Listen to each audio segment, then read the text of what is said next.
Hello again, everyone. Welcome to another edition of Mic'd Up Sports. Well, in this case, this is a first if you've been following our YouTube channel or Spotify, wherever you listen to podcasts. This is our first do-over. We have Brittnye McSparron, assistant coach at Cretin-Derham Hall and a Miss Basketball Finalist from 2008, a graduate of Eastview, and then attended Drake and Maryville for college. But the last time she was on, we had a great conversation, so she didn't do anything wrong, but our equipment decided to not cooperate with us and we lost most of the interview. So we didn't want to penalize her for equipment error, so we've brought Brittnye back. And I guess what's the old saying about second chances? There's a few, I think. Sure, but we're back.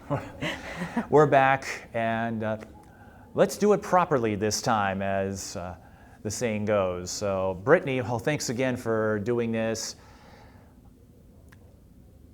I'll start with your wide interests in all kinds of sports, because I think when you came on the first time, I don't remember everything we said, but you were primarily known for basketball. I know that was the one sport you played. I don't know if you did any others at Eastview. Yes, I actually played soccer as well, so okay. Did both pretty much my entire life up until college, obviously. So that's why I asked. I didn't want to assume you were just a one-trick pony, but recently you've taken up, over the last few years, ice hockey, which I have never heard of before when it comes to basketball athletes. I know they still follow the game, pretty much everyone I talk to, but not many take up hockey after they're done playing basketball. So how does it feel to have a rare distinction among basketball graduates here in the state of Minnesota? yeah, so obviously we live in the state of hockey. Growing up, I did not consider it that, but I've now fully understand, why we are known as a state of hockey. But for me, it's just been a good opportunity to not only meet some people, but try something new, right? I played a lot of basketball in my life, and obviously still have a true love and passion for the game, which I share, in coaching. But I started playing as a bet. Somebody told me that they thought basketball was easier than hockey, and I disagreed, and I said I would become a better hockey player than they would ever be a basketball player, and then really fell in love with the game. It's a great way to get competitive. I've played pretty much all over the country now as an adult.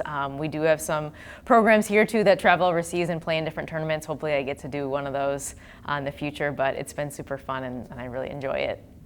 How did that bet turn out, by the way? Who won, if I may ask? Oh, I definitely won. It wasn't even close, landslide. Okay, so the person I don't know who he or she is, but the person you bet against had a harder time with basketball? Yes, terrible, fouls every time. So I will say that hockey players with their lateral movement on the ice is great, on the court not so much. Well, for you, what was the biggest learning curve? Because there are different mechanics, as you alluded to, but in your case, not only do you have to work on your stick handling, those lateral movements, you also have to know how to skate. Yes, skating was definitely an adventure, but we do, again, have great teachers here. So there are adult leagues that you can sign up, and beginner schools that'll actually teach you the rules, and all the mechanics and things like that. And being the competitive person that I am, I definitely took a lot of time practicing out at the rinks when we actually, had frozen ice throughout the entire winter. But no, it was just super fun and something that I do definitely enjoy doing today.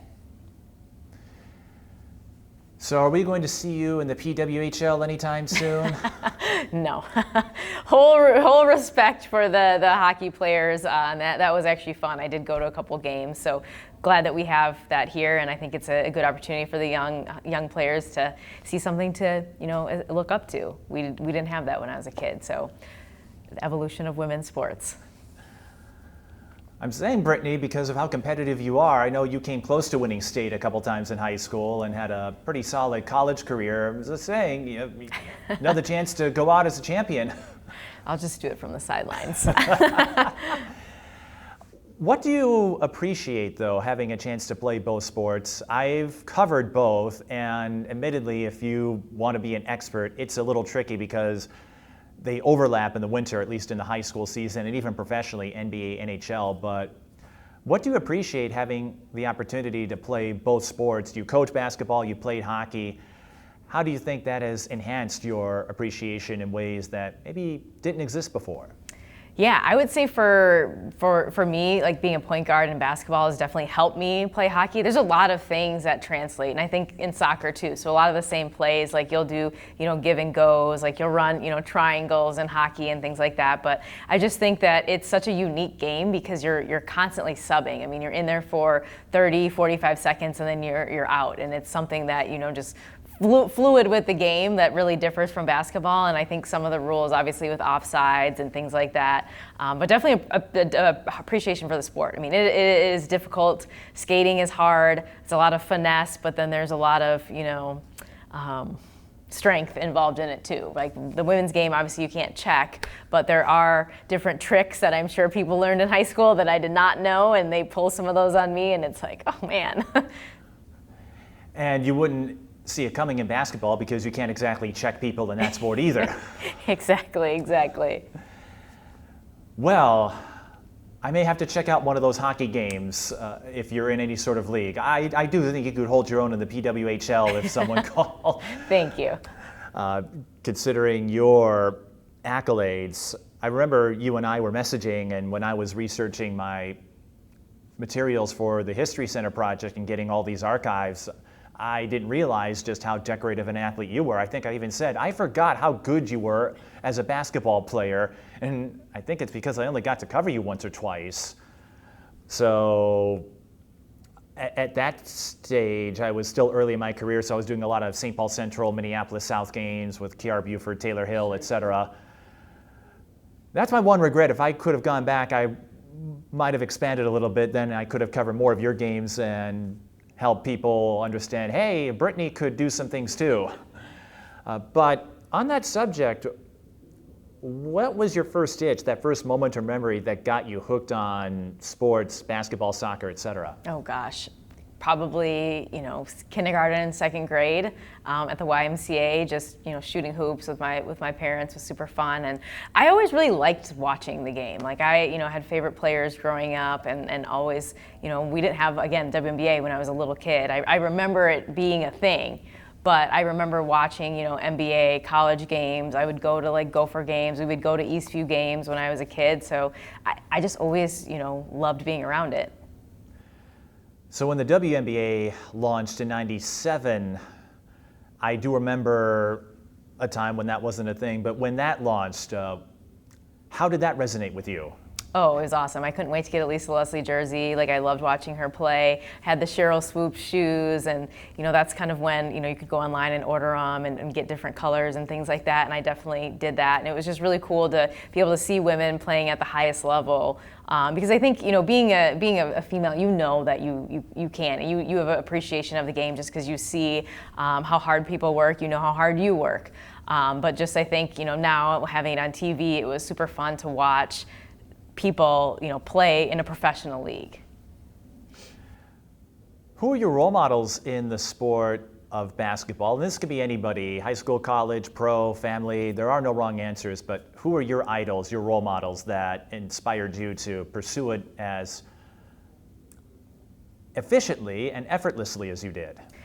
I would say as a point guard, obviously I loved watching Allen Iverson play. I loved watching Steve Nash. I mean, there were just a lot of great point guards, the whole San Antonio Spurs team, but I was a huge Phoenix Suns fan, so loved staying up late, watching those guys play on TNT, the 2-hour time difference, but I always made sure to watch those games. So those are two great point guards that I loved watching, growing up. At the college level, Nate Robinson, again, I'm a little guard. I loved all the little guards. So just being able to see those guys, perform, when you got 7-footers on the court, definitely is inspiring and, something I tried to emulate in my game. I'm guessing there aren't too many 7-footers in women's basketball that you had to deal with, though. Not today, no. or back then. Back then, yeah. There might be some today, but not back then that I remember. How do you, I don't want to say compensate, but you're not the shortest player I've ever met, but as you've acknowledged, and I've covered this game long enough to know, okay, the 5'2", 5'3" players, 5'6", maybe you're not going to see them hang out in the post all the time, although I have met some players around your height who can get rebounds and do so, hold their own, but How do you adjust or adapt? You know you're not going to be the tallest person in any game, but you were still able to make something of it and then some. I think it's just, you have to like pick a skill that you're gonna be good at. Obviously, as a guard, you better be able to dribble the ball. And as a coach now, like that's something that I try to drill into my players' heads. Like whether you're the post player or a guard, like obviously the game I think has evolved, and just post players, you better be able to dribble the basketball too. But I think for me, like just being confident in your ball handling ability, and I think I was a little bit faster than a lot of folks, so being able to just get open and create your own shot I think is huge. But I do think that's, no matter what your height is, that's what you should do if you want to play the next level. If you were faster than everybody, why did you take up track? Mike, I was asked that a lot of times. But I reserved my running for the court and the field. I feel like, just running to run was difficult, but I did watch the sprint show. I think it's either on Netflix or Amazon Prime, but I did watch that about like the U.S. track team and the Jamaican track team and things like that, and that was sweet. Like it got me pumped up. Like, man, why didn't I do track? It looks awesome. I mean, you could have won a few more state titles, a few more medals. Maybe. I think you would have blew past everybody, went past the whole field. You did quite well for yourself, and if anyone is wondering, yes, I'm having a little fun with her. She did a lot with basketball, and I would be a fool to diminish any of her achievements. So when did you took it up at an early age, and you were committed. You were telling me staying up late to watch those West Coast games. I mean, and you think now with folks that gripe about staying up when the Wolves had their playoff run, or when the Lynx have to go out west and you have to sit through those 9:30, 10 o'clock starts because of TV windows. But when did you get the sense that you were getting the hang of this sport, that you could turn this into something bigger? That's a great question. I would say, I really loved playing, like from the start. Like I thought it was fun. Like especially I think my favorite thing as a kid was watching an NBA game and then like trying to do one of the moves like at the YMCA or in your in-house basketball league. So for me, I just really loved playing, and it was always fun, and I was just super competitive my entire life. So I think just from the start, honestly, maybe sounds cliche, but it's definitely the truth. What do you remember then suiting up for the first time at Eastview? I'm guessing you grew up in Apple Valley or in that area. At the time you enrolled, they were still pretty new. They opened in 2002, so not a lot of history yet, which sounds weird to say considering how well they've done in the sports since then. But what do you remember suiting up for the first time at this relatively new school that was still establishing itself in sports across the board? Well, I'd say the cool thing with it is, being a kid growing up there, we got to watch, the opening of the school, like seeing the players that had come before us. And honestly, we had great role models there. Like we had a bunch of awesome, talented basketball players. So like being a kid playing in the youth program, like we would go to the games, we'd have youth night, like you'd see these guys there, girls there. And it was just fun to, finally be the one playing on that court. Because I feel like we had some tough battle games that I got to watch, and the gym was packed. So it was always a great environment that we got to play in. So it was really exciting to be able to be, a varsity athlete. What do you remember from your first varsity game, and maybe your feelings afterward, if maybe you were excited or maybe you're like, oh, this is what it takes to play at this level? What do you remember that first time you suited up? Oh, I remember being terrified. Like I was scared, you can be as confident and, as cocky as you'd like, but it's like, you're a 14-year-old kid playing against players that are going to go play Division I basketball. I mean, the Lake Conference, it was that when I was in it, was difficult. Like every game was a battle. So it wasn't, hey, we're going to just ease your way in. No, you were thrown to the wolves. So I do remember being scared, but, as the season progressed, you start, picking up on things in the game and adapting to the speed and the physicality of it, and it turned out okay. Were you equally terrified the first time you suited up at Drake? No, probably more so in high school than when I got to college. Okay, I was curious. I think by then, though, you had a few more games under your belt, so new level, but a little less overwhelming to the senses, I suppose. But not too many people tell me that they were terrified the first time they played. How do you think you perhaps turn that terror, so to speak, those nerves, the jitteriness, how do you think you turn that into something positive? Because I'd like to think by the end of your varsity career, a lot of players were terrified to face you. Well, I'd say, you get the confidence, the first good pass or the first basket, and then it kind of just becomes second nature. So I think you got to have that one good thing happen. And I guess the biggest thing for me is like you just learn next play mentality, and that's something that I, again, try to get my players to understand. Like, no one is going to shoot 100% throughout the season. No one's going to shoot, 100% from the free throw line throughout your. I mean, I don't know if it's even been done. So you're going to miss shots, right? You're going to turn the ball over. Stuff's going to happen. You're going to foul. But I think the biggest thing is like how you respond to that. So, I mean, next play mentality. You turn it over and get it back. You miss a shot. All right, next one's going in. And you reminded me, back then Eastview played in the Lake, and conference realignment has done quite a bit. So the Lake conference is still there, but it looks completely different than what it was.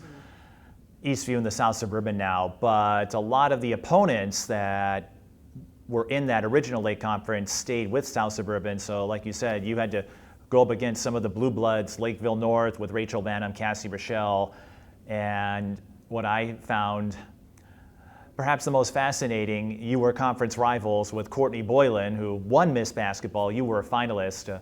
What do you remember from those conference games? And that's not even counting the non-conference contests you got to take up. So I think you mentioned playing against Taylor Hill, for example, and a few others. But that had to have been a series of battles going up against a fellow guard about your size who was equally talented, and both of you went D1, you and Courtney. You must have had quite a few training lessons to sum up in those conference rivalries. Oh yeah, every game was a battle, and I mean it was all in good fun too. It just speaks to the level of basketball we have in the state of Minnesota, and I think it's just been from the time that I remember being a high school player all the way through now. I think that we've produced some of the top players in the country, and it was every single night you're playing against somebody that was good. It wasn't, you had to prepare for the game. You couldn't just show up and play, and I think that helped a lot of the players that we had going on into college, because that's kind of the mentality that you need to take there. Again, you get to college, every player on your team was probably one of the top 2 players on their high school team. How do you think that prepared you, going off of what you said? Obviously, going from high school to college, especially Division I, you're going up against everyone's best player from high school. But how do you think all those battles with Courtney, with Rachel Banham, well, she was 2011, Cassie Rochelle, I think the two of you overlapped for a bit, and then Taylor Hill, I think you played St. Paul Central too, and got to face St. Paul Central, Bloomington Kennedy. With Jenna Smith. Go down the list. They were all good teams. How do you think that prepared you, though? And what do you look back on most fondly, knowing that you got to mix it up with several Miss Basketball winners, several legendary college athletes, Jenna Smith in the Illinois Hall of Fame, and that's a pretty impressive list of athletes you got to cross paths with. Yeah, no, I think it's awesome. And again, just kind of going back to putting Minnesota on the map. Again, we're the state of hockey, but I truly think that we may be the state of girls basketball. I mean, you can watch the NCAA tournament this last year. I mean, who was superstar of the game? In the championship, right. So super cool to have been a part of, being from here, and just a legacy of great athletes.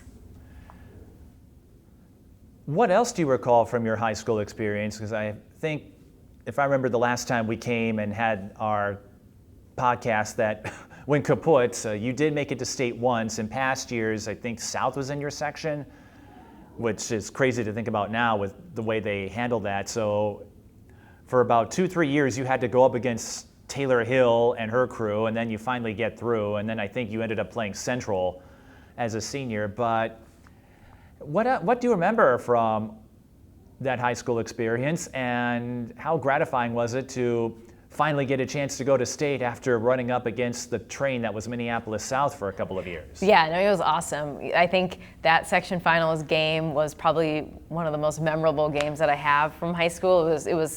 We had finally made it after 4 years of being in the section finals. And I think showing up to the Target Center for our first game, and again, they've changed kind of how the layout is at the state tournament. So it was, if you didn't win that first game, your season was pretty much over. So for us, it was just like hyper focused on how do we get past that first team so we can like prolong our time at the state tournament. So it was really cool. I think we came together as a group and came out strong our first game. We had players step up that, weren't always in the limelight, I guess, right off the bat. So it was super fun, and I think just a testament of the program that we had.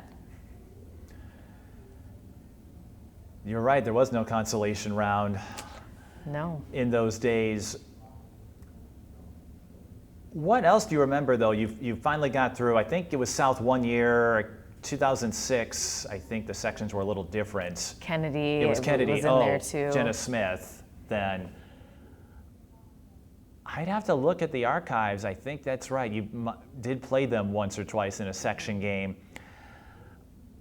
So you finally get to state, and you were able to make a full weekend of it, getting into the semis, where you ended up playing against your Lake Conference rival and Courtney Boylan one more time in the bronze medal game. But what do you remember from that experience, and how do you think it represented the growth and maturity you went through? Because we talk about the times you went to state, but again, you were on the All-Metro first team from the Star Tribune. You were a Miss Basketball Finalist, so it was pretty clear you could ball. Yeah, no, it was fun to see all the top players and top teams in the state, obviously, ending up in the state tournament. So obviously the Central game was tough for us, and half my AAU teammates were on there, and all great players, right? So it was just a huge stage that we were playing on with a huge battle ahead of us. And then I think going into the third place game, I like to say there's only two teams, I guess now three with the new setup, but two teams that win. You were either your first place team or the third place team. So, hey, we lost that second game, but I think, turning back around the next day and beating out Chaska, which, Coach T, if she's watching this, I won't hold it against her too much. We've come full circle now. But was awesome to go out with a win and end your high school career winning. Most teams don't get to say that. Well, only 3 teams get medals, so you were one of them. Although, you told me this story, and that perhaps it's a good time as we kind of navigate our way through your timeline.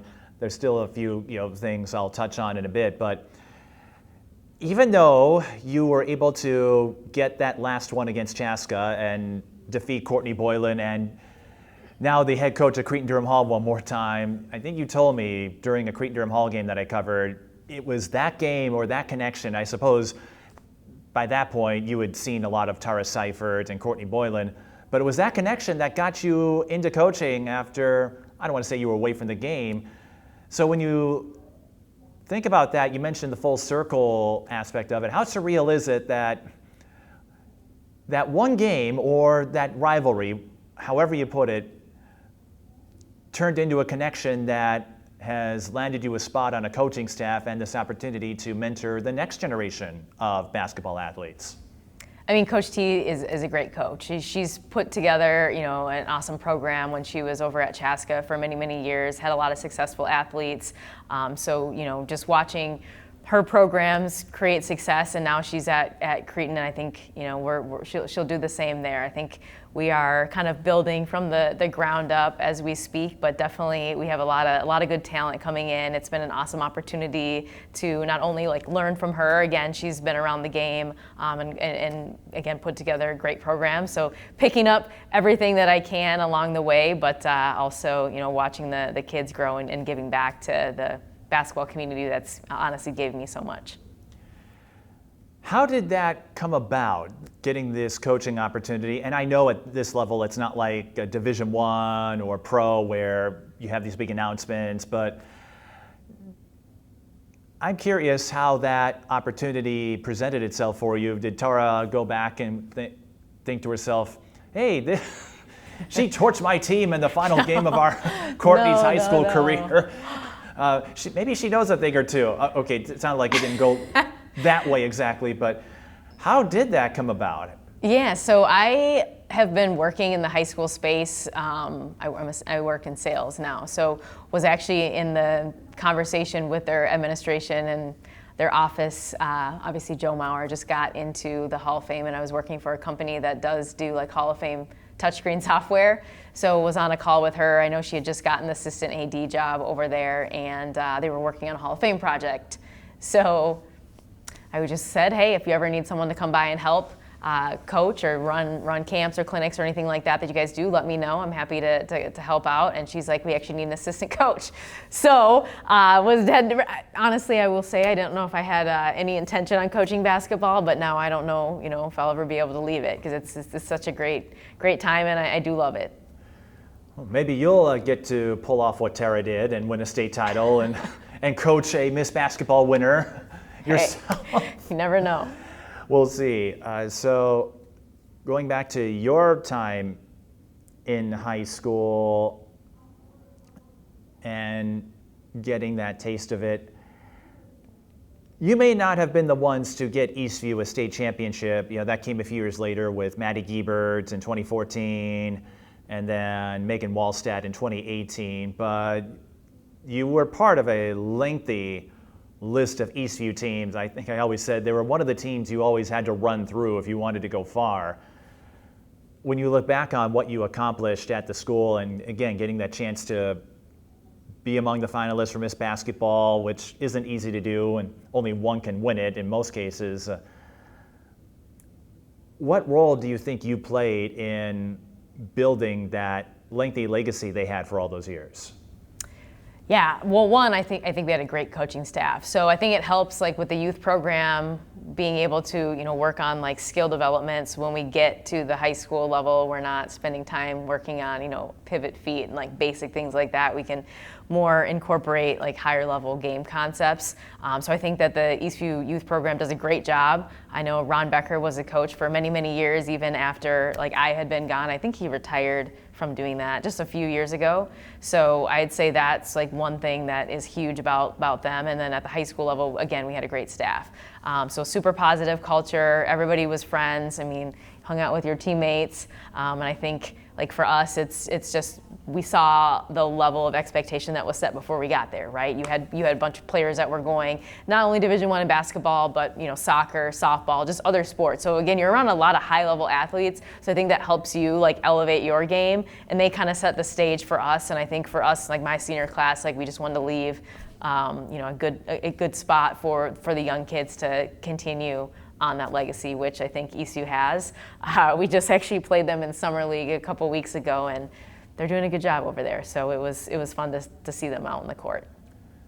And no matter what form they take, they've had a few coaches over the years. I think Paul Gates, and then Melissa Giebert, who was a Miss Basketball winner in South Dakota, which I thought was cool with this other project I'm doing, and then Molly Casper, who has been there for a long time. But one constant, at least ever since I started covering Eastview, was Michael Sheridan. I don't know if he was there. Mm-hmm. He was. And I find it touching, no matter who wears an Eastview uniform, everyone rallies around him, and he is an integral part of that program. How do you think people like him and others, how do you think that rubbed off on the culture and the persona that has made Eastview basketball fun to be a part of, whether or not they go to state, but people like yourself have fond memories of wearing the black and blue down there? Yeah, I think it's just when you have people around you that have a positive attitude, it's contagious. So I mean, someone like Michael, I mean, he brings a smile every day. So it's like, how can you not be pumped up when you have someone like that around?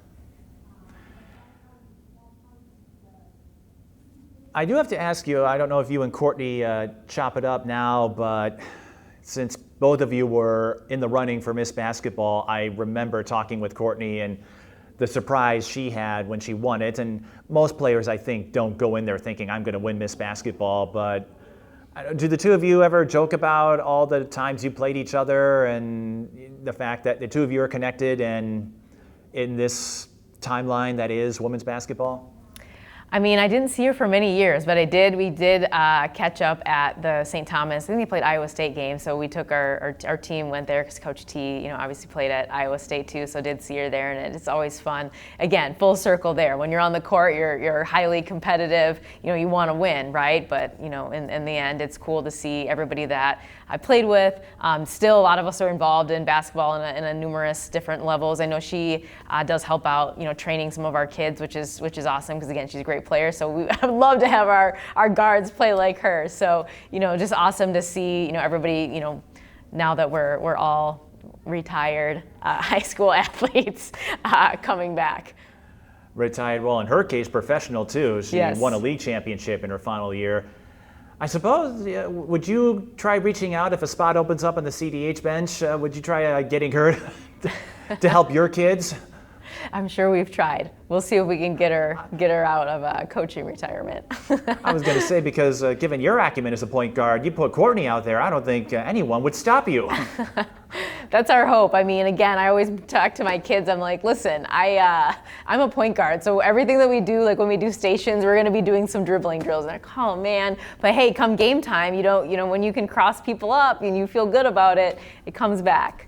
Hey, if you can't dribble the ball, I mean, you can't really move too far. Exactly. Otherwise, you get traveling. It's like, no, dribbling is important. Well, and another person, Angel Robinson, I remember you caught up with her. I'm guessing you two had some battles. She would dribble in the dark away from practice just to pick up on the timing. I don't know what you did to work on fundamentals, but I could see you maybe marketing it, being a marketing person. Yes, this might seem boring during practice, but come game time. You're stealing my lines, man. That's literally what I say. Come game time, you will thank yourself, I should say. You will thank yourself for putting in the effort. Yes. No, we've summer league has been difficult. I think again, Minnesota, we have a high level of basketball. I mean, Cretin, we play conferences 4A, Stillwater, White Bear Lake, Forest Lake. We got good teams in our league. Eastridge, again, Ashley Ellis Mylan's over there. So it's been fun too. Like coaching now, you see a lot of your friends or people that you played with on the opposing sidelines. So it's awesome. I think we have a great culture, and Minnesota kids they're blessed. I mean, you have high level players that are now coaching. So a lot of times, high school teams, they just are scrambling to find a coach. But I think, going gym to gym, it's like Angel, she's over at Tartan, so watching her, try to grow that program, Ashley at Eastridge, and just, everybody else around the states, it's always fun to see how they're, putting their touch on different programs. I'm thinking it would be quite a rec league team as well. I don't know if you take that up. And Courtney and Kiara, I think, have done that. It's like, hey, if you get all these former players together on a rec team, I think you could still, you would have a ball, no pun intended. Yeah. You were mentioning all these names. It's like, that sounds like a pretty good lineup for a Y League team or semi-pro.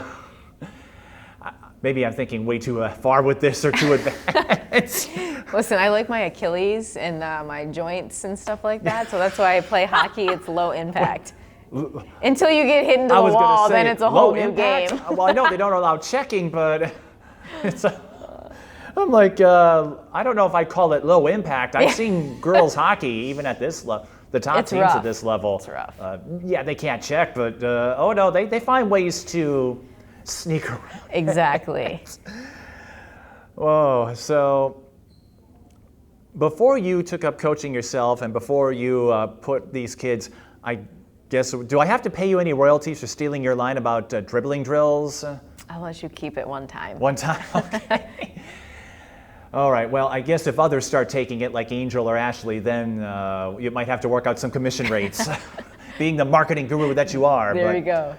What do you remember from the college recruiting experience? Of course you went to Drake, but I'm guessing you got a few letters.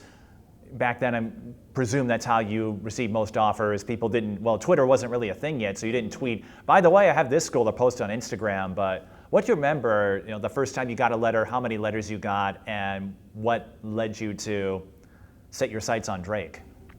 Yes, so I did, there's a lot of mail that came through, whether it was to your house or to the school.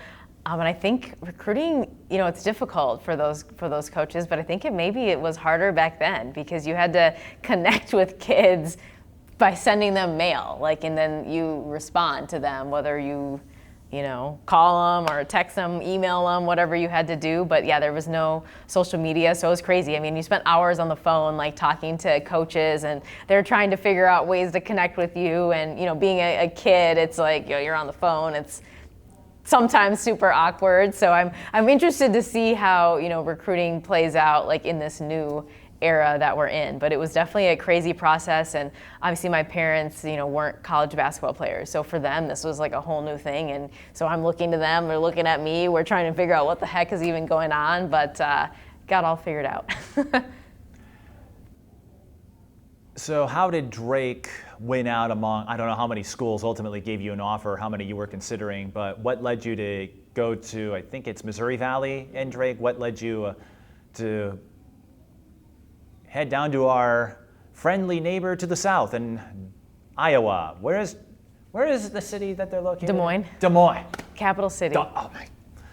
Well, I will never be invited to an Iowa game again after that.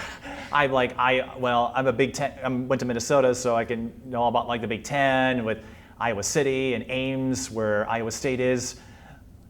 I can't believe Des Moines, of course. Anyway, what led you down to Des Moines and Drake? How did they stand out among all the candidates you were considering?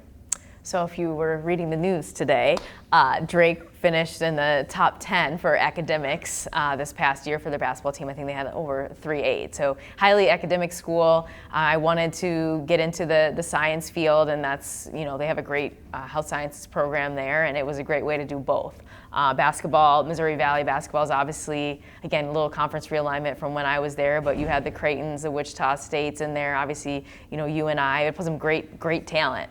And it was a great way for me to get, education paid for and also play basketball at a high level. How was that transition like? We teased a bit, you weren't as terrified as you were the first time around, but what was that transition like for you going from some high-level high school basketball, because again, you got to take up a lot of different accolades on that final ride, that serenade, the All-Star Series, where you got to play alongside Courtney.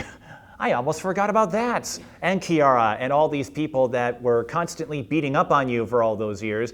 I'm guessing it was somewhat relieving to finally have them as teammates, although you mentioned some were AAU teammates as well, but what was that transition like going from high school to college and getting a taste of what Division I women's basketball was about? Well, going Division I, you obviously have to leave a little bit early. So I honestly didn't even get to graduate. I went back for graduation, but I was already enrolled in school there. So I will never forget my first day of weights and conditioning outside, running on the track.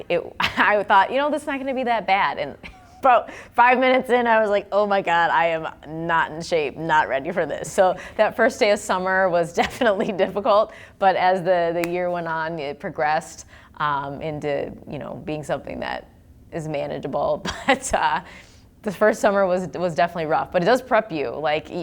You are working out at a whole new level. I mean, you can play all the AAU that you want and, do all the stuff in high school, but again, you're coming into programs where every player was a superstar player on their team.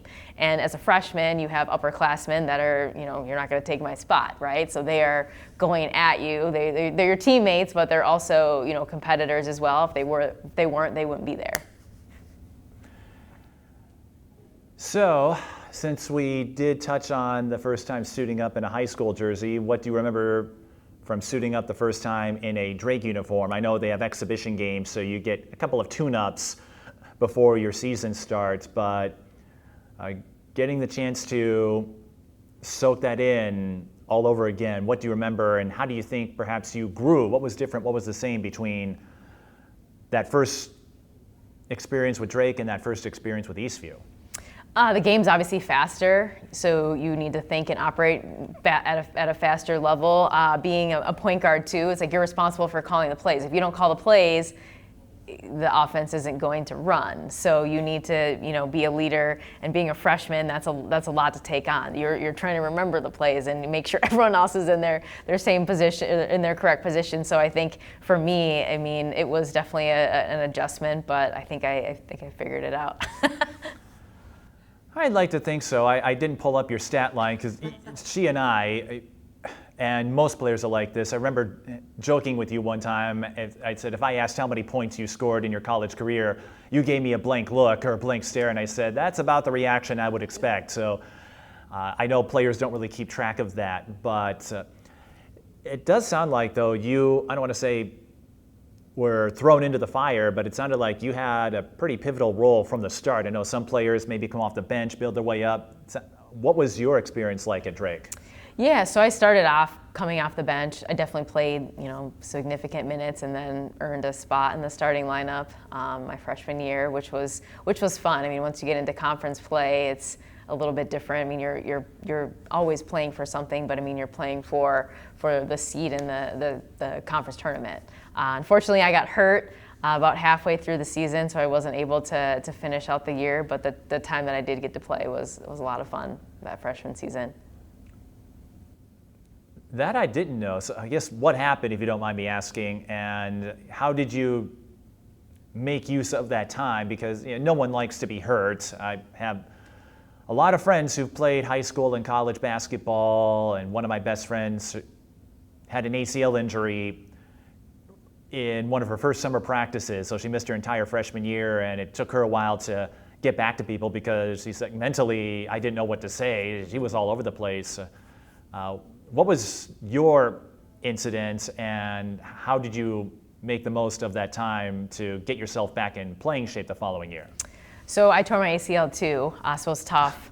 And obviously the rehab is difficult. You're doing something every single day, whether it's, strength side of things. But I think from being in the science, and my degrees in clinical and applied health science, so you obviously learn things that you probably don't want to know when you're going through that surgery. Of all the majors that can help you prepare for what they're doing, yes, it's like you couldn't avoid it. No. All your marketing majors and your English or other types of, it's like they can distance themselves. No, you were probably reading up all of this throughout your undergraduate career. Yes, less is more, I feel like. I wish I would have known less. But are you saying you would change majors now going back? Maybe, but you did well though. Anyway, yeah. We're having some fun. So go ahead, continue. So I think just for me, I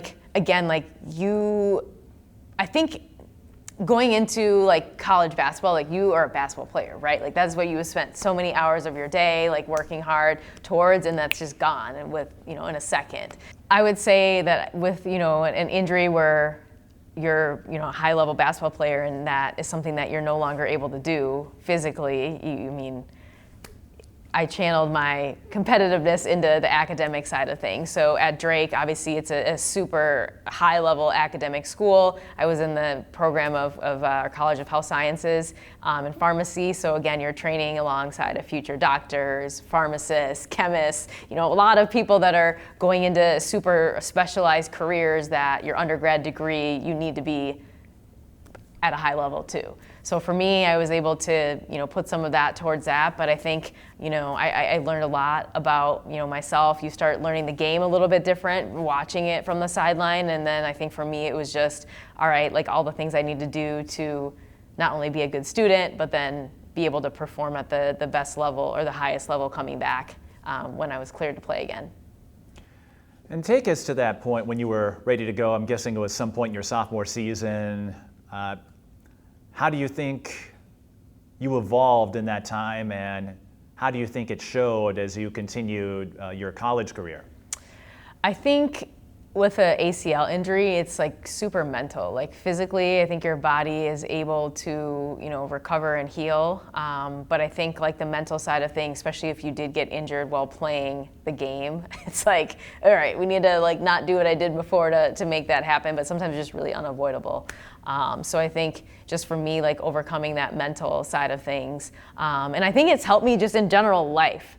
honestly. Like, I'll say that I was obviously super hyper focused on basketball, and it helped me broaden my horizons and to seeing other things, and now being able to overcome adversity that may strike up just in general life and in coaching. I mean, we had one of our top players go down like third game into the season this year. So just being able to talk to her kind of about like my experience. And right now, unfortunately, we have one of our guards with an ACL injury herself. So I think just being able to shed light on that, and just it's you're gonna recover. It's gonna be okay, and you one day maybe can go play hockey when you're done with basketball too. Is that how you frame it when you talk to your athletes at CDH specifically? It's like you'll recover and then you can take up hockey? No. So. Okay, maybe lacrosse. Or soccer. We do have great lacrosse players. Like, the thing about CDH is that I think our girls' sports, like we're setting the building blocks with the basketball team, but the softball team, we had a lot of girls that play softball. I went to the state tournament. Our lacrosse players went to the state tournament too, so it was kind of fun to get to watch them in the spring to compete at different sports. We have a couple kids that are going on to play lacrosse in college, so it'll be fun to follow their careers as they graduate and go on.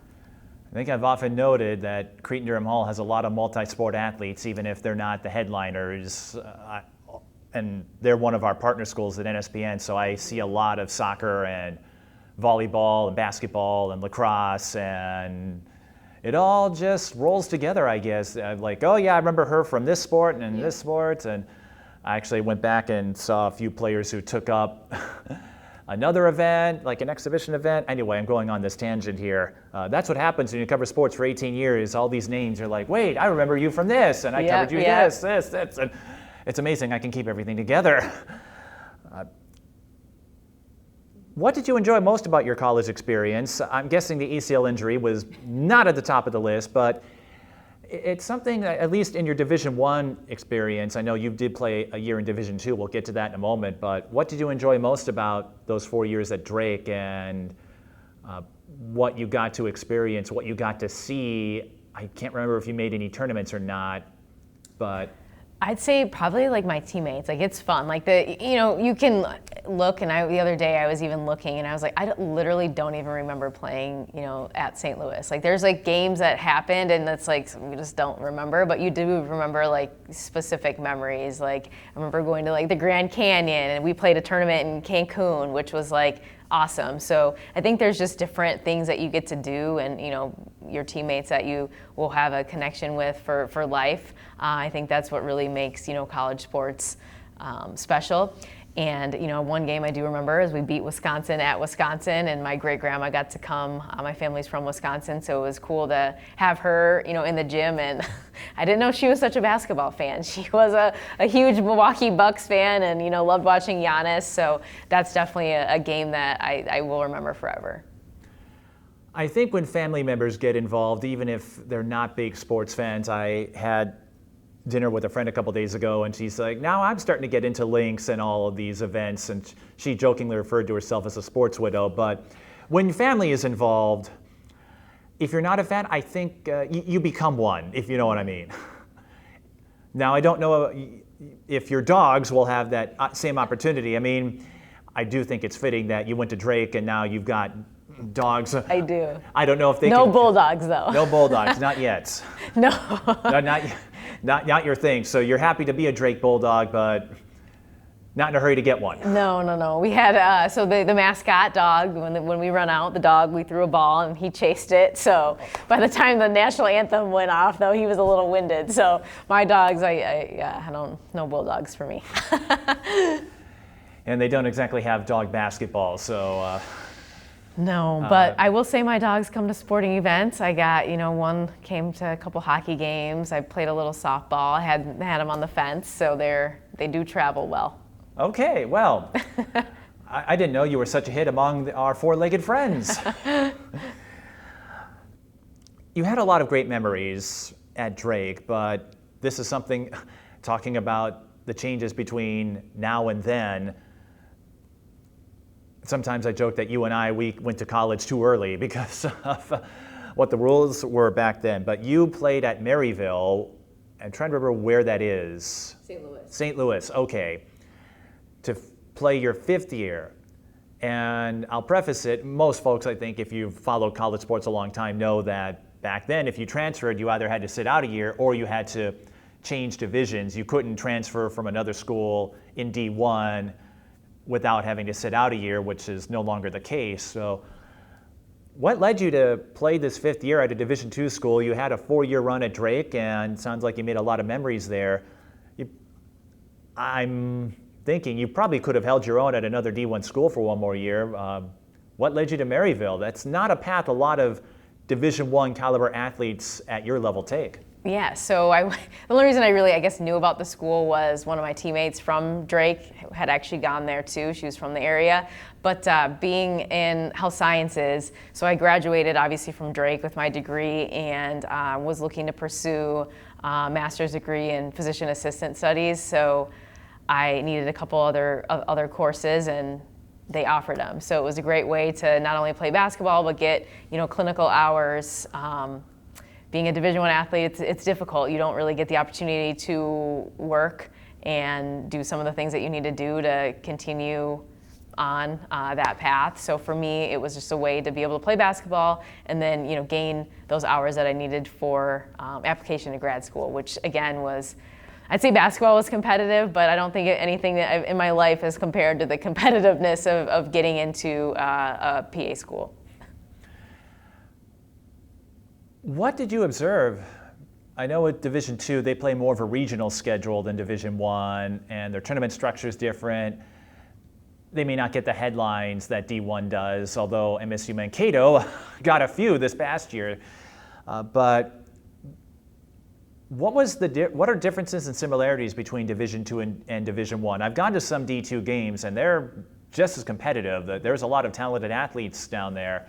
But for you, how do you think that enhanced your perspective, getting a chance to play at a level where it's still competitive, but maybe not as much pressure as there is with your mid-major or major D1s? Yeah, so I would say obviously you don't necessarily have the glamorous facilities that you maybe have at the Division I level again, and this all really depends on the school too. So we were blessed at Maryville. I mean, literally we had 5 different uniforms, you had 4 different pairs of shoes, like our coach was really into matching colors. So on that side of things, like we were well taken care of. I would say obviously the crowd sizes are a little bit smaller being, a Division II program. But I think a lot of the similarities, I think people that necessarily didn't play, college sports don't fully grasp the level of commitment that college athletics entails. So to me, my brother played Division III basketball, and you're in the season, right? Like you are practicing, you are going to weight room, you're watching film, you're doing all these things. So I think there are obviously differeces. Some of the players aren't as tall, the speed of the game is probably not as fast, but I think the attention to detail is there. Like I'd say I had some kids on my team that were better shooters than maybe some of them at Drake, especially from the free throw line. They didn't miss.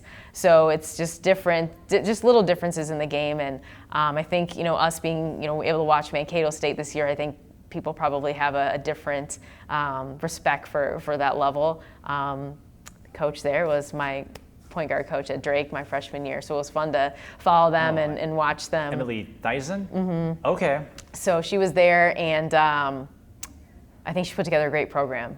So it'll be fun to watch them continue on their journey next season.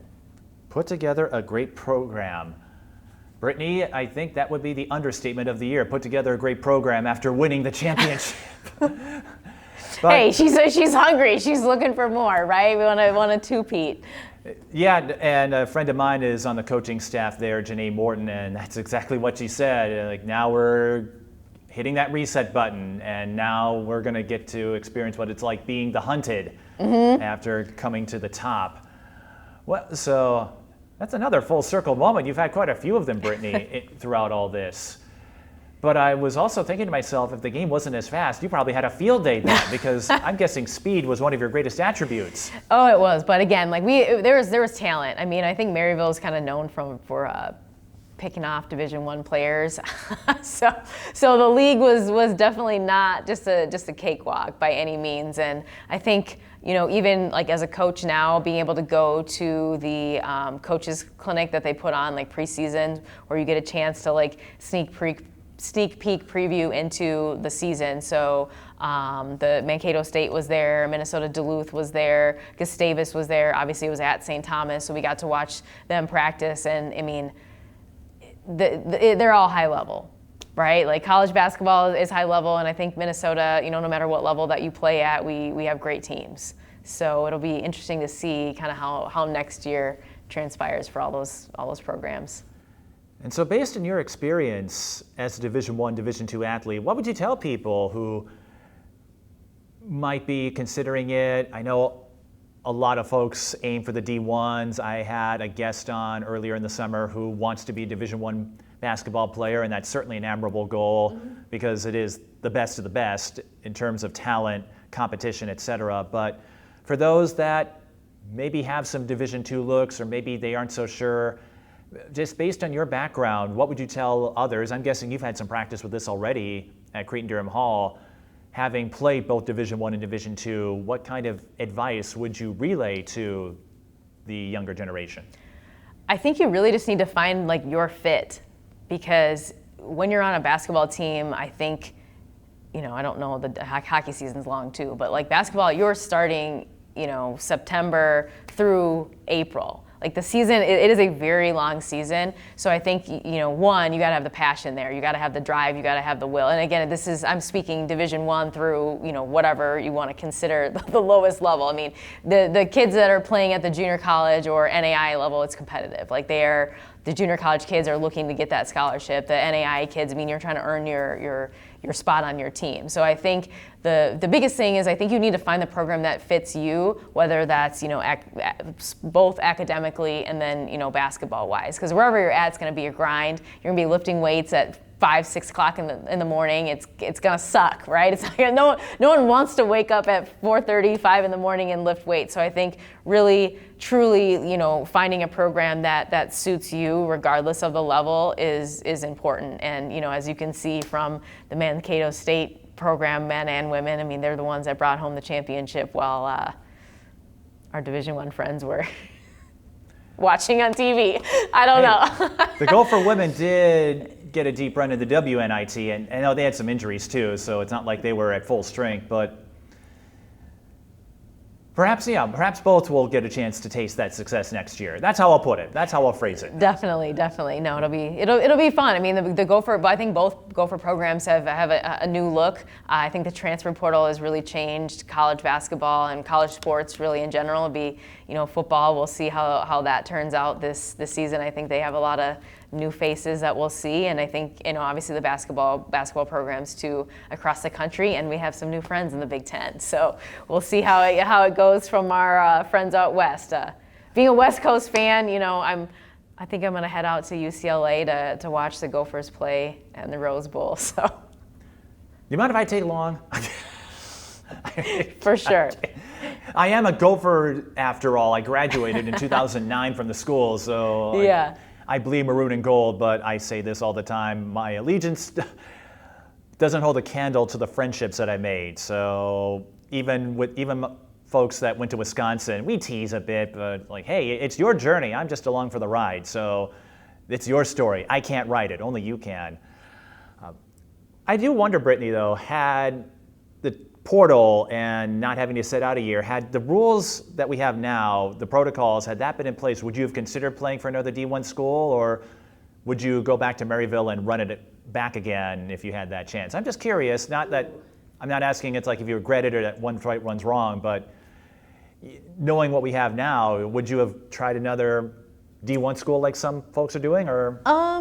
Probably. I think it would have been much easier to do because, again, I wouldn't have to sit out. So now, entering into grad school, I'm not the 25-year-old with 0 hours towards being in PA school. So I think, having already, being a fifth year, you're 23 and the freshmen are 18. Like, that's a big gap. Now, I know people do, 6th, 7th, years, COVID years and all that stuff now, but I think for me, I was definitely career focused at that time, just because again, I'm in class with these people and they're doing all these different things, and I hadn't had the opportunity to do really any of it. So I think it's twofold, but if I didn't have to sit out probably a whole season, probably.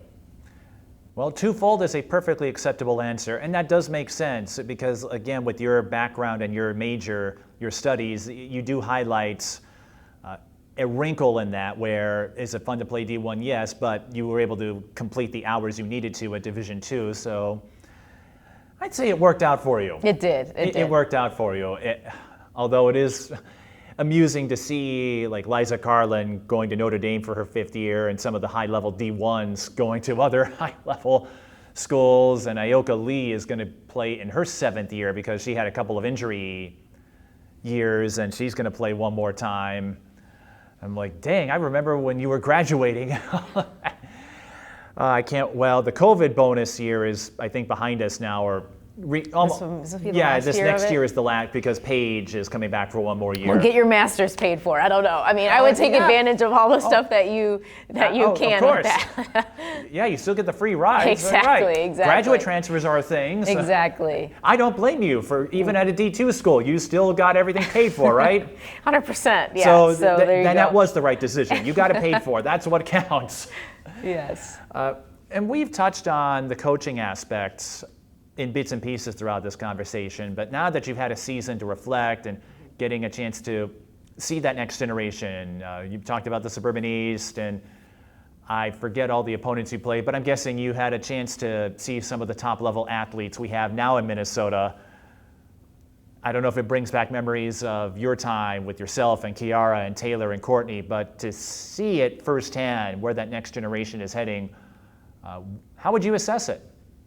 I think it's awesome. Like we again have a super competitive conference. We've had a chance to play some of the other teams that aren't in our conference. Being private school, we play some of the private school kids. So we've played Holy Angels, De La Salle, Minnehaha. Like there's great talent, and it's exciting to see like some of the schools have younger kids too that are going to be around for the next 4 or 5 years. So I think the train's still rolling. I don't think it's stopped since my time there. I guess when did I graduate? 2008. I think we're still on the move. So that's cool. I think that we're a part of starting something big. Because again, I'm sure obviously I was in my gym, but I'm sure Courtney's gym had kids that looked up to her. Kiara, same sort of deal. So I mean, I think the tradition of Minnesota girls high school basketball is going to continue on for many years to come. Something that I have said throughout this journey that I've been on with the History Center exhibit, I don't like to compare players, so I'm not going to say if you were better than a Madden Greenway or an Addie Mack, for example.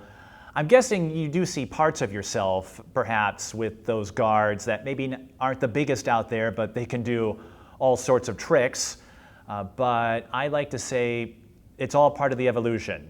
The Paige Beckers, Tessa Johnson, and Madden Greenway, Tori Orline, they're the current generation, but they are stepping forward from the path that yourself and Kiara and Taylor blazed. And before that, you had the Miller twins, Tamara Moore. I'd like to think it's all part of this progression because without someone like you I don't know how many people you touched or you impacted as a player, but I think of Maddie Giebert and Megan Wallstad as a couple leaders on Eastview, and they had several other Division I athletes. They've got one joining St. Thomas next year in Savannah Gardner.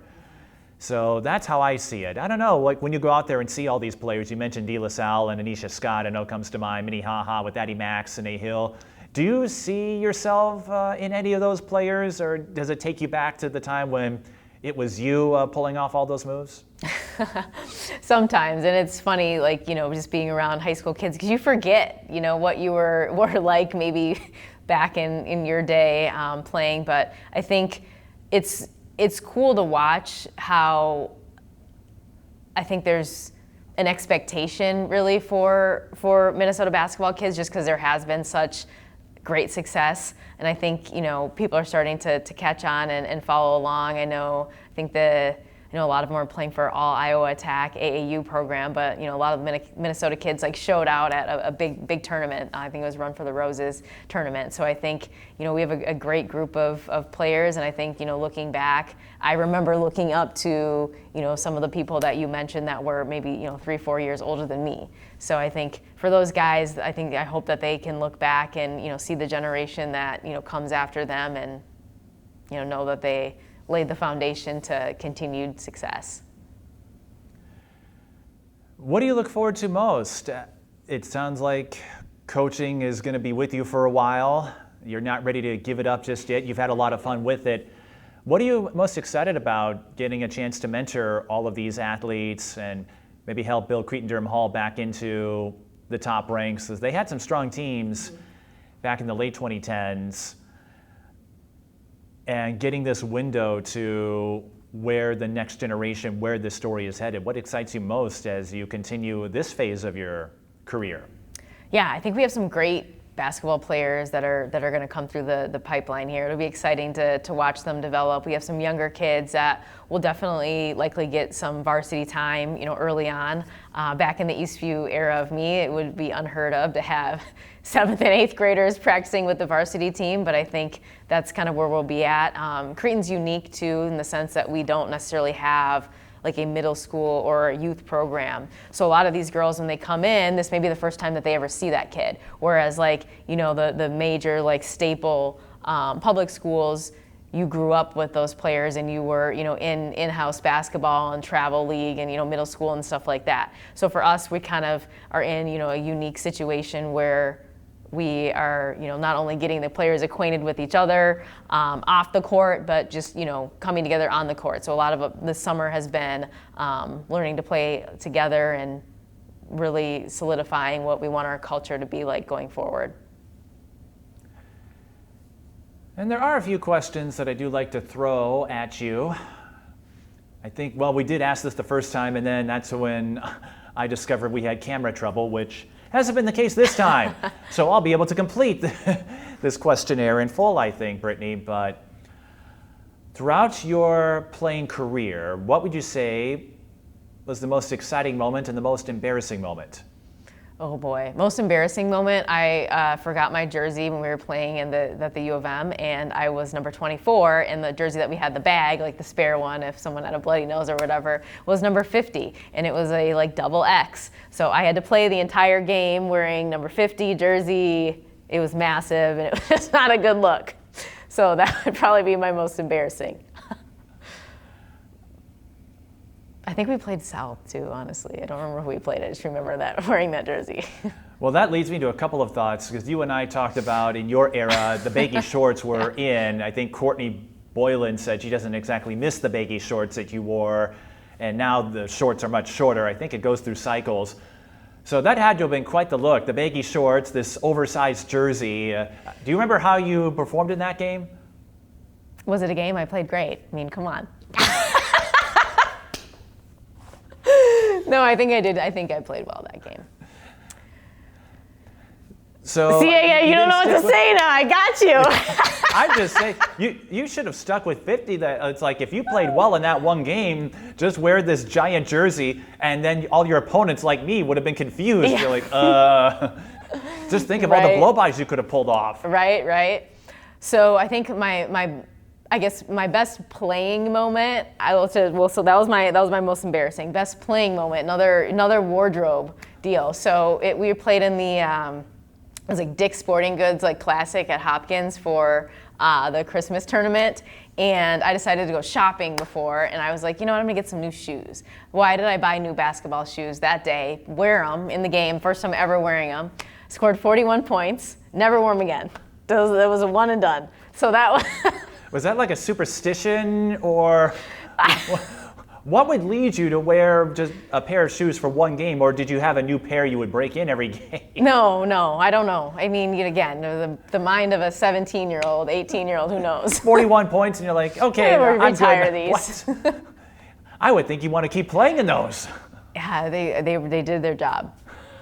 I think they were too big too. It was just not. They were not were they great one shoes. Size too big or something? I think so, but I wanted to really wear them. That would make more sense. You wouldn't want them falling off, and then you're Because if you can play without a shoe, you have virtually no grip on the hardwood. They were good luck, though.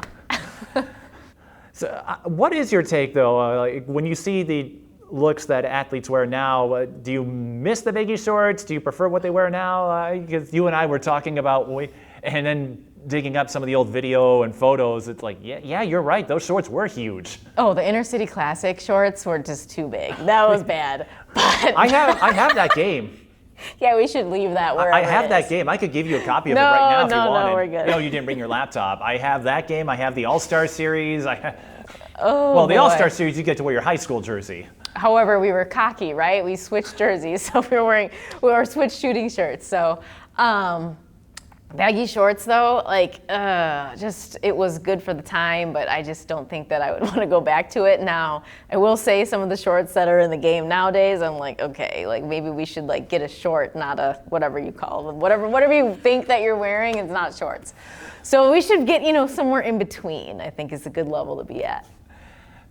And I do remember from our last chat that All-Star Series, you were a little salty about losing the first game because back then it was a 2-game playoff. Yes, and it was like you were, like by the class, so it was 4, 3, 2, 1, whatever. And now it's like, I call it the backyard basketball setup where coaches just pick the players and...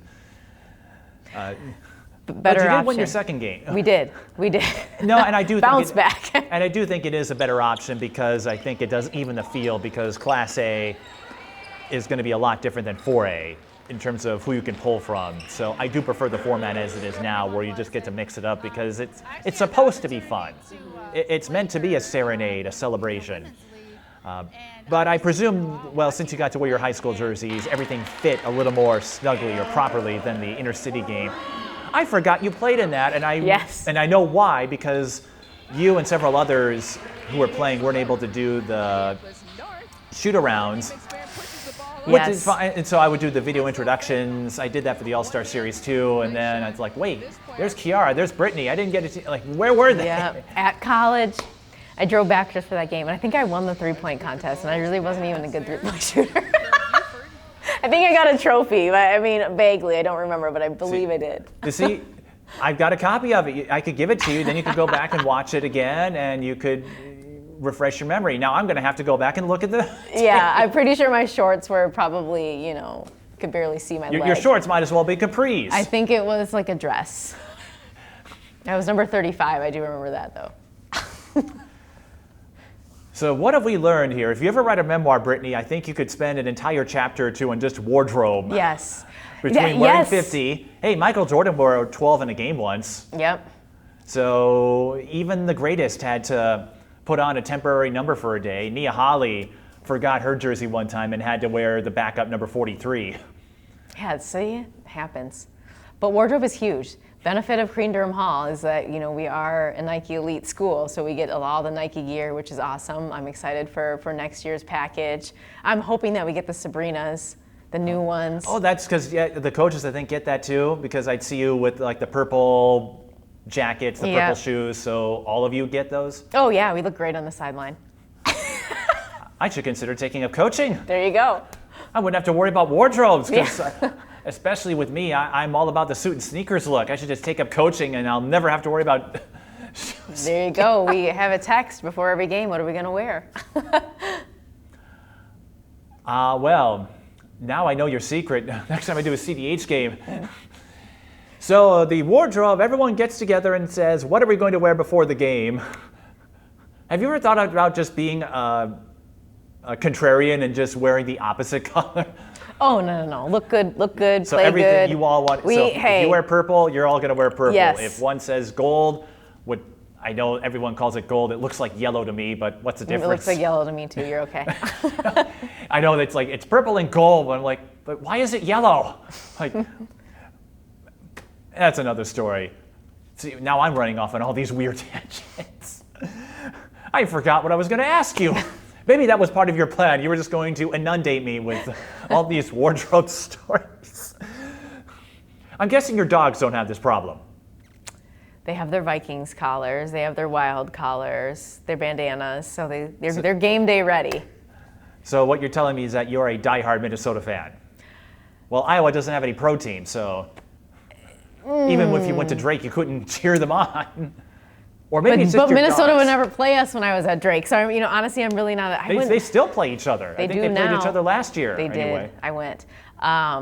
I'm guessing that probably wasn't the greatest. Drake should have won, but I was they gonna had say, a. it was great for the Gophers, maybe not for a Drake alum. They played well. I think if they would have played again, Drake would have had them. But it was a great game. So your dogs are Minnesota fans. It depends on the sport. I'm a huge Minnesota women's hockey fan. I love watching them play. I think they're a great organization, and I hope that they have success every single season.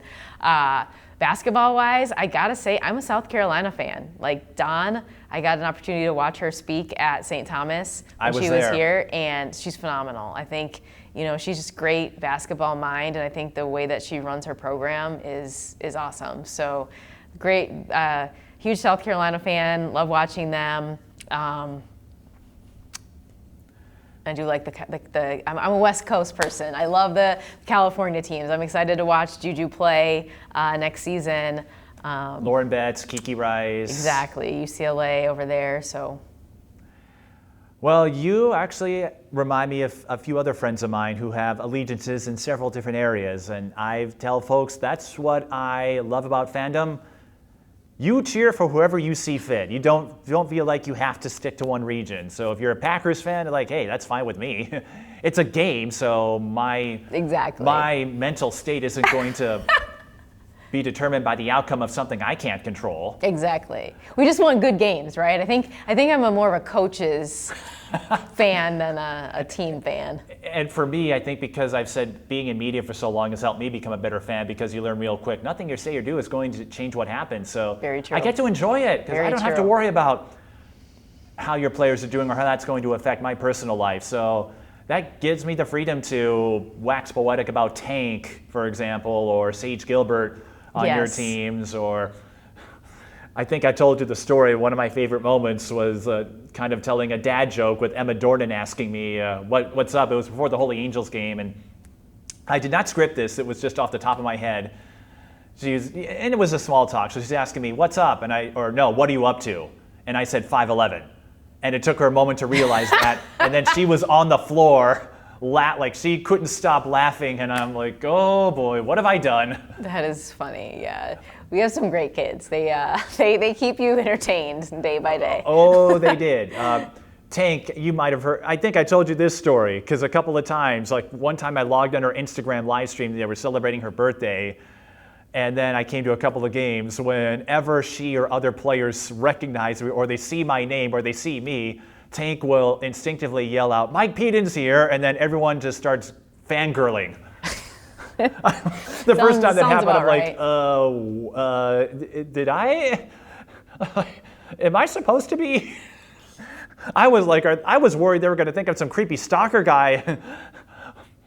And for clarity, Tank, her aunt is one of my best friends, Brianna Edwards, and I've gotten to know her grandmother, Michelle, through that. And so I asked Tank afterward, I said, oh, I didn't make you nervous or I didn't frighten you, did I? She said, oh no, we're just that excited when you're here. I'm like, oh. So you need to tell them that when you show up, that means that they're going to be on TV, so they better play well. Oh, I think they know they're going to. Well, NSPN does all the CDH games, so I think they already know they're going to be covered. It's just a matter of who the broadcaster is going to be. So apparently, whenever I show up, it's. Well, that's going to be your job next season. Get them rallied. I will take. Well, you know what? I'll relay it. Tank doesn't always respond to messages, which is fine. This isn't a criticism of her, so I might pass it along to you, and then you can tell, because I know you're going to see him in practice. Yes. So you'll be able to pass it on. Like they can ignore me, but they can't ignore you. That's the one advantage of being a coach, right? They got to put up with you no matter what. One of many, yeah. What was I going to ask you anyway? I remember now. Although I'm sure Tank and all the others will appreciate the shout-outs, or they will cringe when I bring up all these stories. But this might seem crazy to ask. What would you say is the most unusual thing about yourself if people didn't meet you for the first time? It's something I brought up in the breakdown book, and I find it a fun way to highlight that you are much more than your stat lines. I think we've already gotten a taste of that. But from your point of view, what is the most unusual thing, or some fun hobby, interest, talent out there? I think we already ruined it. I play hockey. Ruined it? I don't think we ruined it. We celebrated it. We celebrated embraced it. I'd say that's we probably didn't ruin it. the most unusual thing, being someone that was like so in love with basketball that now I play hockey. Well, is there something else that comes to mind? Because we've established you're a hockey person, that you basically oscillate between different schools and pro teams between the Midwest and the West Coast. I feel like we have a couple items on that list, but maybe something we haven't touched on yet. Because I'm sure there's a lot more about you. You already pulled a fast one on me. Here's your chance to do it again. I would say that obviously growing up in Minnesota, there's no ocean and stuff like that, but I definitely love to surf. Like, I love surfing, I love snowboarding. We don't really have mountains here, so I feel like, I maybe was born in the wrong state. I mean, we do have beaches, maybe not by the ocean. No waves. No waves, that's right. No waves in the lake. You can wake surf, though, I guess, but. Well, no wonder why you want to go out to the Rose Bowl to see UCLA, Minnesota. You want to catch some waves. There you go. Have you ever tried that, snowboarding and surfboarding, or have you tried that yourself? Snowboarding? Because you said Yeah, I snowboard. I do snowboard, I wake surf, and regular surf. I like team sports, but I also like extreme sports too. But with age. And you're talking about your Achilles, how much you like it. You're taking up wakeboarding, snowboarding. Yes. And hockey because it's somehow softer in the Achilles. I don't know. Just like when you see people, they tear their Achilles at Y League. Okay, I'll give you that. I don't know. I do. You just like living on the edge, don't you? Kind of. But I feel like I'm cautious still, though, too. If you really want to take it to the next level, take your dog with you surfboarding. They've gone kayaking. I think I'm going to get a stand-up board. Well, kayaking, though, they have a place in they can stay in place. I'm just saying, go snowboarding with No, they're too big to put in a backpack, too, so. Well, if we ever have time, Brittnye, I think I have a spin-off now. We'll get a GoPro, and you can teach me how to surfboard or snowboard and just watch me on the struggle bus for your own amusement. Yeah. Oh, wow. Well, you see, we didn't ruin it. We found other talents of yours. There we go. You just play all the sports. So I'm guessing then golf and other low-key sports probably would not be your thing then. Oh, huge golfer. I love golf. Oh, you like golf love too? Golf. Okay, I assumed incorrectly. Is there a sport you don't play? I love tennis, but I can't play it. I have a friend, she's in news now. She went to school a few years after you did, but she played tennis and still does. I can get you connected.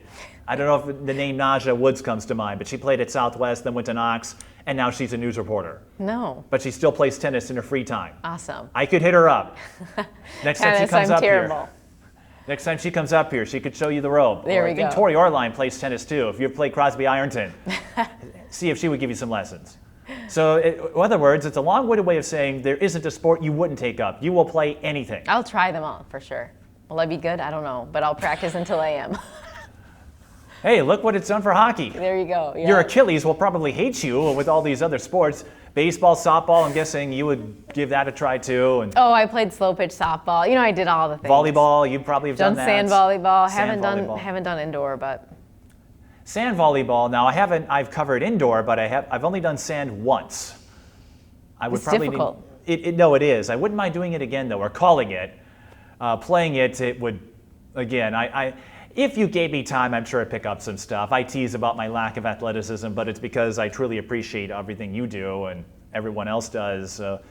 Gymnastics, was that something you did too? No. Okay, so. I think I'm too tall for that sport. Okay, so we did find one you won't. Yes. No, so we'll leave that to Simone Biles. Well, you already played soccer. Football, have you ever given that a try? No, but I thought about maybe I should join the flag team. Hey, the Vixen, they are always looking for new players. I do play hockey with some people that play on that team. On the Vixen? Yep. So did they try recruiting you into their ranks yet? Or? A little bit, but. Hey, I'd like to think with that speed of yours, you could. Hey, maybe next year. All right, so you see, we didn't ruin it. You play hockey was a window to all the sports that you take up. I really think you should start your own travelogue, your own blog, Brittnye, and just show all the sports that you do, because But seriously, some friends of mine who said they kind of regret only playing one sport. You had a chance, some of it recreationally, but you've had a chance to take them all up. How many folks have the courage or guts to do that? Hey, the ice is always open for anybody that wants to join. And if you want to go to a beach, yeah, just I guess maybe you'll take a party with you next time. Well, this might seem crazy to ask, considering all the tangents, all the directions we've gone. But when you look back on everything that you've had a chance to experience as a basketball, hockey, soccer, wakeboard, snowboard, as an athlete of seemingly every sport known to man and woman, getting to go D1, getting that degree in, well, you do marketing now, I think, right? Sales, which I don't know if that has anything to do with your major, but hey, it's working for you, so that's what counts. So you've gotten to see a lot, though, and hey, that sales job led you into coaching, so I can't really knock on that either, can I? But you've seen a lot, and through that, a lot of the wisdom that you've gained, I can see it shine through in this conversation. So with everything you've experienced as an athlete, coach, and everything in between, what would you tell a younger version of yourself? I would say to never lose like your competitive spirit and drive and, embrace teamwork. Just, I think, as you go through life, like even on and off the court, you are a part of a team. When you're in your career, no matter what path that you're in, like you are a member of a team. And I think like those things that you learn from being an athlete translate, throughout your life. And if you look at most companies when they're hiring, they definitely look to hire athletes. I'd say right now I work with a number of people that have played, not only college sports, but some have played, professionally, some have played on national teams. So I think, just being a part of a team at a young age and throughout the course of my life has helped in the future too. And I'll leave you with this, Brittnye. In basketball, who would you say was the toughest player you ever had to face? Oh gosh. This could be high school, college, anyone. I don't know, because I played against so many good players. I mean, we've talked about a few, obviously, Courtney, Taylor Hill, Kiara, Angel, Fee, she was great. I mean, we've played Thera, Taylor, like we had a number of people here in Minnesota. In our AAU team, we played some teams out of New York, and I think, I cannot remember her name. She played at Ohio State, but their point guard. I mean, she was... Perhalis? Yes.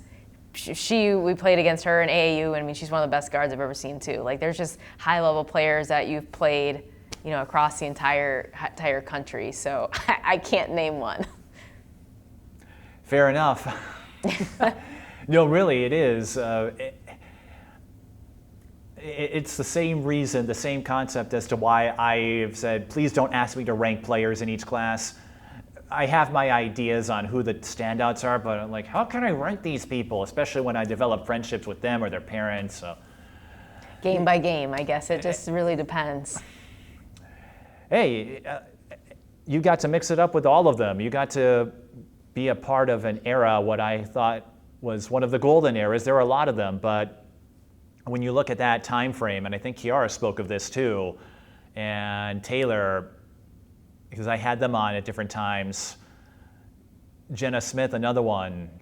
It really is hard to choose one when you got to play a part, you got to touch greatness seemingly every game you suited up for.